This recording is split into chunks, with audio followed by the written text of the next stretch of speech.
அண்மை செய்தியை பார்த்து வருகிறோம்.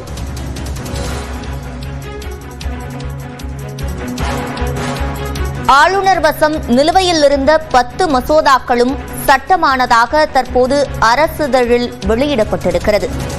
ஆளுநர் காலம் தாழ்த்திய நிலையில் உச்சநீதிமன்றமே இந்த மசோதாக்களுக்கு ஒப்புதல் அளித்திருந்தது. இதனைத் தொடர்ந்து தற்போது அது அரசிதழில் வெளியிடப்பட்டுள்ளது. கூடுதல் விவரங்களை செய்தியாளர் அபினேஷிடம் கேட்கலாம். அபினேஷ், முழுமையான விவரங்கள். ஆளுநருக்கு எதிரான தமிழ்நாடு அரசு தொடர்ந்த வழக்கில் கடந்த 8ஆம் தேதி உச்சநீதிமன்றம் ஒரு மிக முக்கியமான தீர்ப்பை வழங்கியிருந்தது.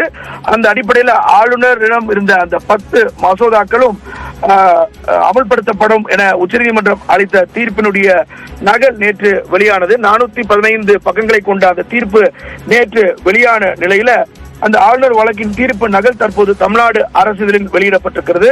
குறிப்பாக இந்த பல்கலைக்கழக சட்ட முன்வடிவை பொறுத்தவரை அது என்றைக்கு தமிழ்நாடு அரசு ஆளுநருக்கு அனுப்பியதோ அந்த தேதியிலிருந்து அது சட்டமாக அமல்படுத்துவதாக இந்த தமிழ்நாடு அரசினுடைய அரசிதழ் வெளியீடு தெரிவித்திருக்கிறது. குறிப்பாக தமிழ்நாடு பல்கலைக்கழக சட்ட முன்வடிவுக்கு ஆளுநர் ஒப்புதல் அளிக்கப்பட்டதாக இந்த அறிவிக்கை என்பது வெளியிடப்பட்டிருக்கிறது.